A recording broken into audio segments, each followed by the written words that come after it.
Good morning बच्चों।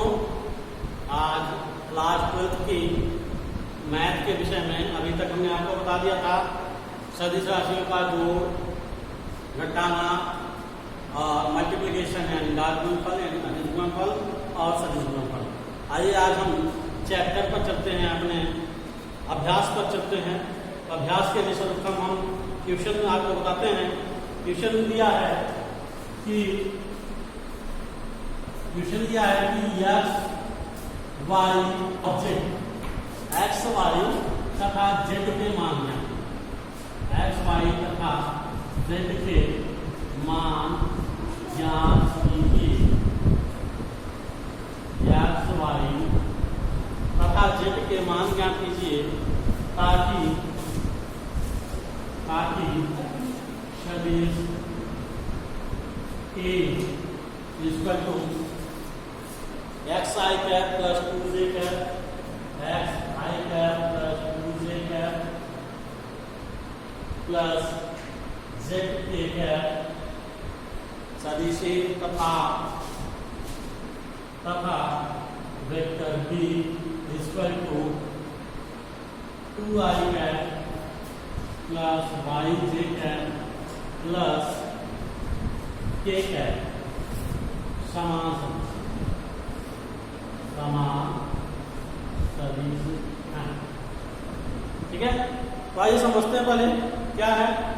x, y तथा z के x, y तथा z के मान ज्ञात कीजिए जिससे सदिश A equal to xi cap plus 2j cap plus 2k cap zk cap और vector B equal to 2i cap plus yj cap plus k cap समान सदिश है। तो समान सदिश के लिए क्या होता है कि दोनों वेक्टर एक दूसरे के बराबर यानी vector A equal to vector B। इसका आंसर हम निकालते हैं, हल इसको करते हैं, हल करते हैं हम।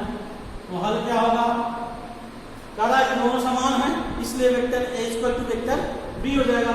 तो वेक्टर A क्या हमारा है xi cap plus 2j cap plus zk cap और वेक्टर B क्या है हमारा 2i cap plus yj cap plus k cap. इसमें क्या करते हैं, जब बराबर है तो i कैप के गुणांकों की तुलना i कैप से कर देते हैं, y कैप के गुणांकों की तुलना y कैप से कर देते हैं और z कैप के k कैप के गुणांकों की तुलना k कैप से कर देते हैं।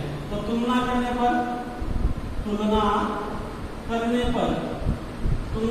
अगर हम देखेंगे तो x की वैल्यू कितनी आ गई, 2 आ गई। x की वैल्यू क्या आ जाएगी 2, y की वैल्यू कितनी हो जाएगी 2 हो जाएगी और z की वैल्यू कितनी हो जाएगी 1। ठीक है, कहा क्या कि सदिश समान यानी दोनों सदिश समान हो तो कहने का मतलब उनके गुणांकों का मान भी समान होगा यानी vector A equal to vector B। तो x का i कैप का गुणांक जितना होगा वही j कैप का गुणांक और k कैप का गुणांक जितना होगा एक दोनों दूसरों की तुलना कर देंगे, हमारे x और y और z की वैल्यू आ जाएगी। आइए देखते हैं दूसरा क्वेश्चन। दूसरा क्वेश्चन क्या है, क्वेश्चन नंबर 2 कहा है कि वेक्टर A, कोई वेक्टर A है, क्या है कोई वेक्टर A है जिसकी वैल्यू क्या है A equal to i cap minus 2j cap, i cap minus 2j cap, i cap minus 2j cap के अनुदिश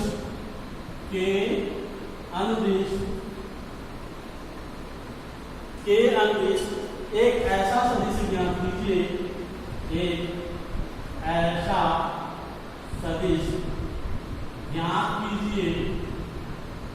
एक ऐसा सदिश ज्ञात कीजिए,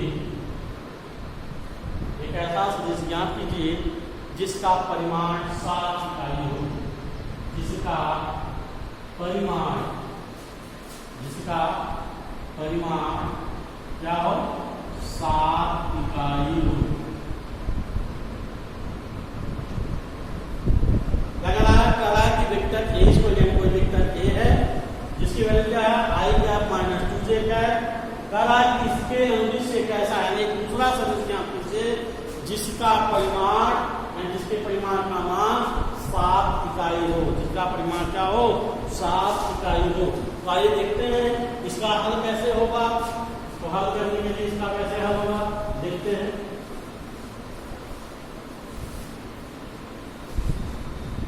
इसका सॉल्यूशन कैसे मिलेगा।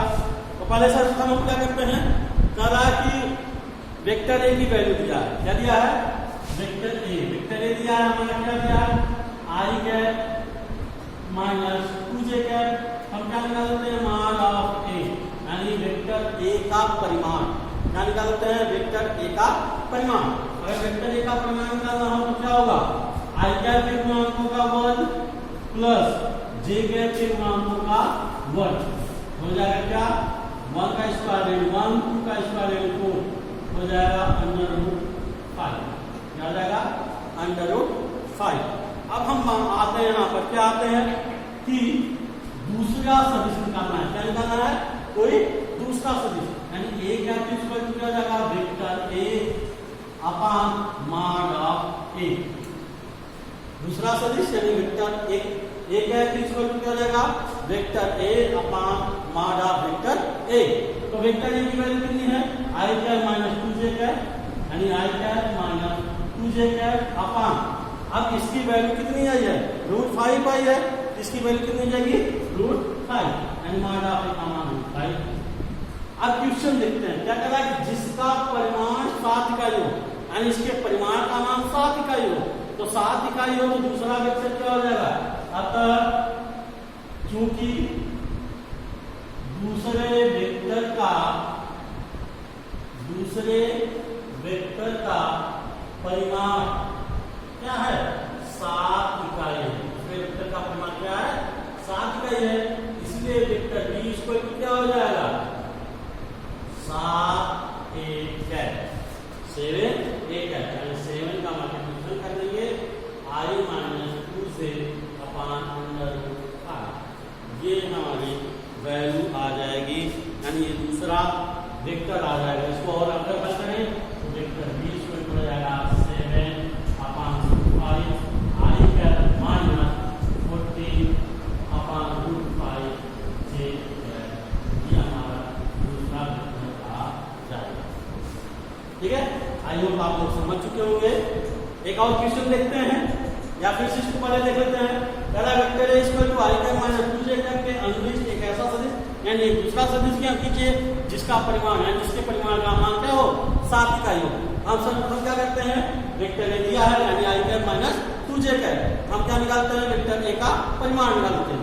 तो वेक्टर ए का परिमाण हम निकालेंगे। तो वेक्टर ए का परिमाण क्या हो जाएगा, आई कैप के गुणांकों का वर्ग प्लस जे कैप के गुणांकों का वर्ग का वर्गमूल, यानी 1 का वर्ग यानी 1 हो जाएगा, माइनस 2 का वर्ग क्या हो जाएगा, 4 हो जाएगा। तो दोनों जोड़ देंगे तो 4 1 5 यानी 5 हो जाएगा। अब क्या मिलते हैं, ए का इकाई सदिश निकालते हैं। ए का इकाई सदिश, तो ए का इकाई सदिश क्या हो जाएगा, mod of vector A upon mod of A. तो वेक्टर ए की वैल्यू क्या है, i cap minus 2j cap, और मॉड ऑफ ए की वैल्यू क्या है, √5।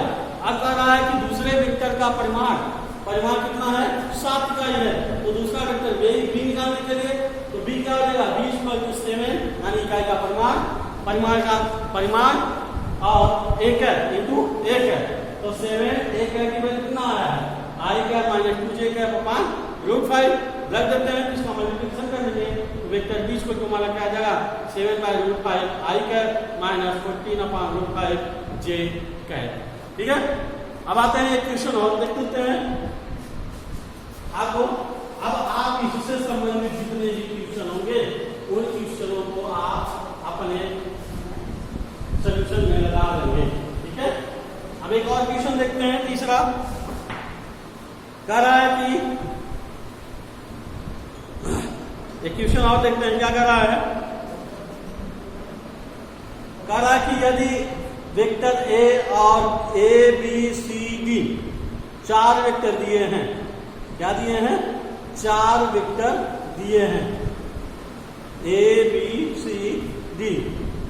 ठीक है, तो इन 4 वेक्टरों में क्या करना है, हमें मान ज्ञात करना है। कैसे मान ज्ञात करेंगे, आइए देख लेते हैं। ठीक है, क्या रहा है, वेक्टर ए इक्वल टू दिया है हमारा 2i cap 2i cap minus j cap plus k cap minus j cap plus k cap और वेक्टर v की वैल्यू दिया है हमारा क्या कह रहा है कि i cap plus 3j cap i cap plus 3j cap plus i cap plus 3j cap minus k cap और वेक्टर c की वैल्यू क्या दिया है यह क्या minus 2i cap plus j cap minus 3k cap और vector d की value क्या दिया है यह कि 3i cap plus 2j cap plus 5k cap ये चार वेक्टर दिए हैं कह रहा है तब अदिश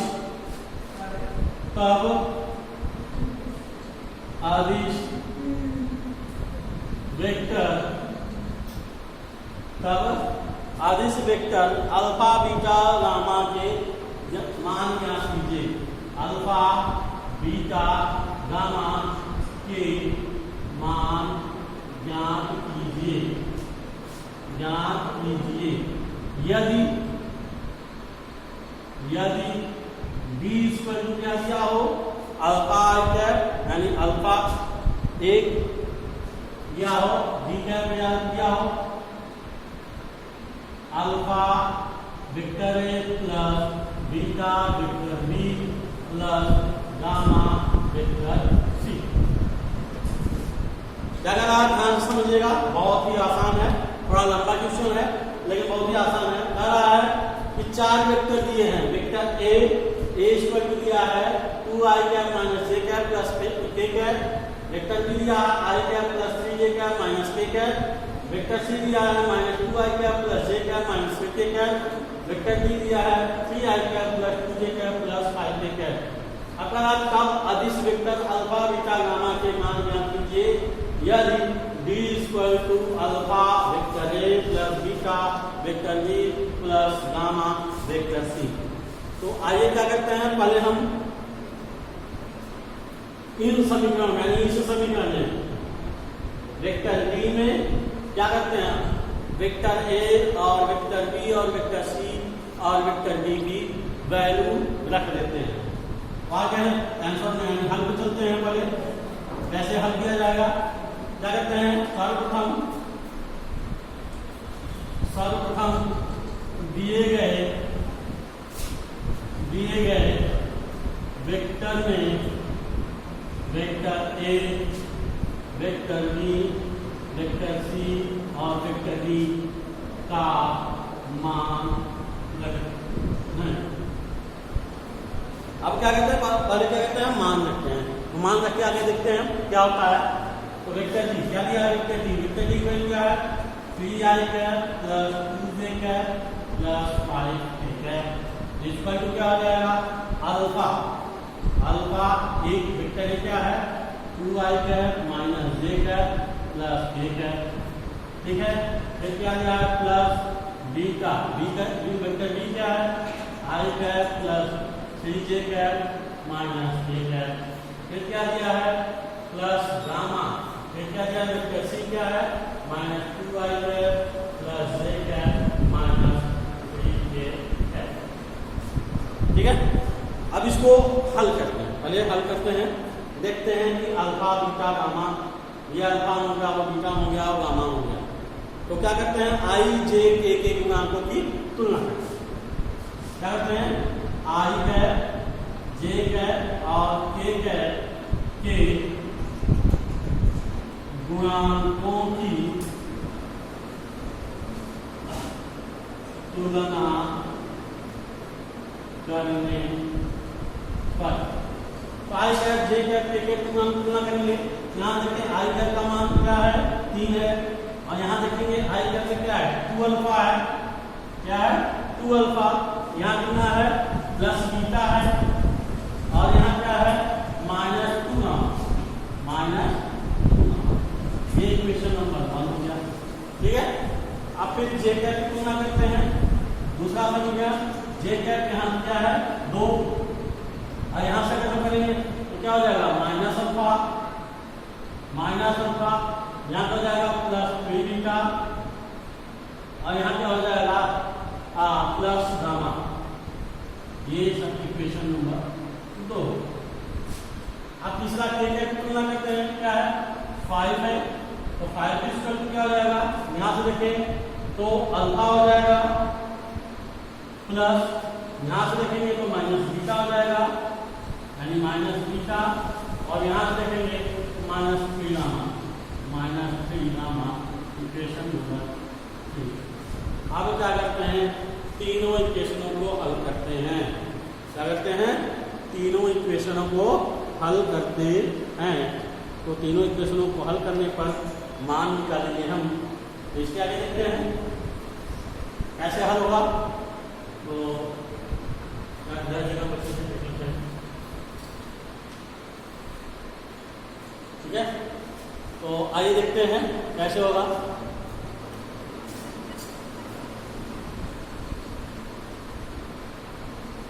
क्या रहा है कि ये समीकरण, 3 समीकरण बने हैं, 3 समीकरण बने हैं। अब तीनों समीकरणों को क्या करते हैं, हल करते हैं। तो हल करके गामा गामा गामा निकालते हैं। तो पहले क्या करते हैं, यहाँ देखिए इक्वेशन नंबर 1 में अगर हम देखें 2 alpha plus beta minus 2 gamma है, और इक्वेशन नंबर 3 में देखें अगर 5 इक्वल टू क्या है हमारा कि alpha minus beta minus 3 gamma. तो अगर हम इसको दोनों को जोड़ दें, अगर इन दोनों को जोड़ देंगे तो क्या होगा, बीटा कैंसिल हो जाएगा। अगर इन दोनों को हम जोड़ देंगे तो हमारा बीटा क्या हो जाएगा, कैंसिल हो जाएगा। क्या करते हैं, समीकरण 1 में 3 को जोड़ने पर, समीकरण 1 में 3 को जोड़ने, समीकरण 1 में 3 को जोड़ने, 3 और 5 क्या हो जाएगा, 8 हो जाएगा। यहाँ देखिए 2 अल्फा और अल्फा 3 अल्फा हो जाएगा। यहाँ से क्या हो जाएगा, plus beta minus beta cancel हो जाएगा, और 3 और 2 ये क्या हो जाएगा, -5 गामा। ये इक्वेशन नंबर 4। यानी क्या गया, 8 equal to 3 alpha minus 5 gamma, 3 alpha minus 5 gamma आ गया आपका ये आंसर। अब क्या करते हैं, देखिए अगर दूसरा, अब यहाँ क्या है, 3 अल्फा आया है और यहाँ पर 5 गामा है। यहाँ देखिए 1 अल्फा है, अगर हम इसमें 3 का मल्टीप्लिकेशन कर देंगे तो ये चौथी इक्वेशन के अल्फा के बराबर हो जाएगा। तो अब क्या करते हैं, समीकरण नंबर 2 में 3 से गुणा करने पर, समीकरण नंबर 2 में 3 से गुणा करेंगे। अब 2 में 3 से गुणा करेंगे क्या हो जाएगा, 2 का गुणा करेंगे, 3 गुना 6 इक्वल टू 3 माइनस 3 अल्फा और प्लस 3 का 9 बीटा प्लस 3 गामा। ये इक्वेशन नंबर हो जाएगा 5, ठीक है। अब समीकरण 4 व 5 को जोड़ने, क्या कहते हैं, समीकरण 4 और 5 को जोड़ने पर, अब 4 और 5 को अगर जोड़ेंगे तो क्या हो जाएगा, 8 से 14 हो जाएगा, इक्वल टू 3 अल्फा से कैंसिल हो जाएगा, बचेगा यहाँ क्या, -5 गामा, 5 गामा, यहाँ 3 गामा, तो दोनों घट जाएंगे तो हो जाएगा 9 बीटा और -2 gamma, equation number 6। 14 equal to 9 beta -2 gamma, equation number 6। अब क्या करते हैं, ध्यान से देखें कि यहां से हमारा क्या हो गया कि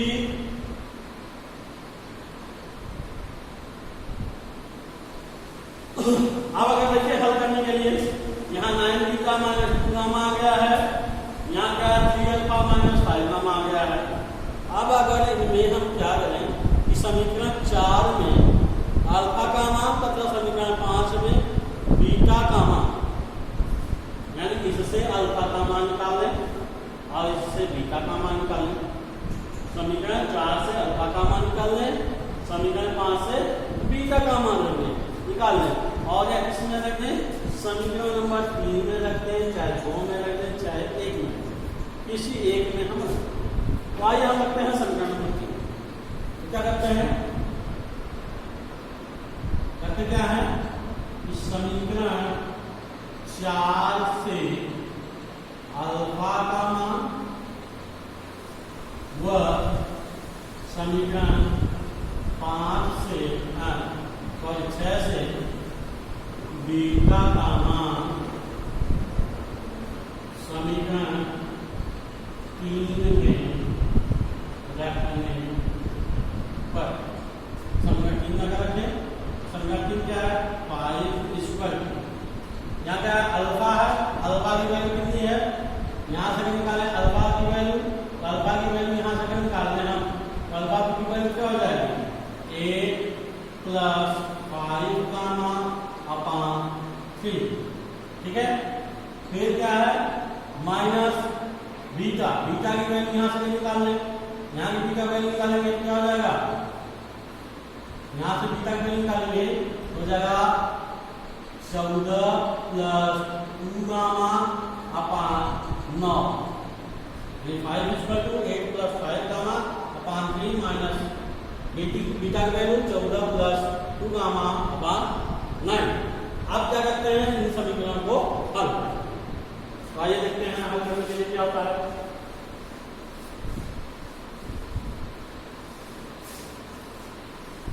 कैसे हल होगा देखते हैं, तो क्या हो जाएगा, 5 = अब यहाँ देखें, यहाँ 3 है, यहाँ 9 है, अगर इन दोनों का हर का अगर हम एलसीएम निकालेंगे तो एलसीएम कितना हो जाएगा, 9 हो जाएगा। अब 9 के अलावा हम इसको करेंगे तो 9 में 3 का डिवाइड करेंगे तो 3 आ जाएगा, 3 की मल्टीप्लिकेशन 24 प्लस 3 बचे 15 गामा माइनस यहाँ पर क्या हो जाएगा 14 माइनस 2 गामा, ठीक है। तो 9 का मल्टीप्लिकेशन 5 करते 9 बचे 45, स्क्वायर रूट क्या है 24 में से 14 गया कितना हो जाएगा 10, फिर क्या 15 में से 2 गया 13 गामा। अब यहाँ से 13 गामा स्क्वायर रूट क्या हो जाएगा 45 माइनस 10, तो gamma square root 35 upon 13, gamma की वैल्यू कितनी हो जाएगी 35 अपॉन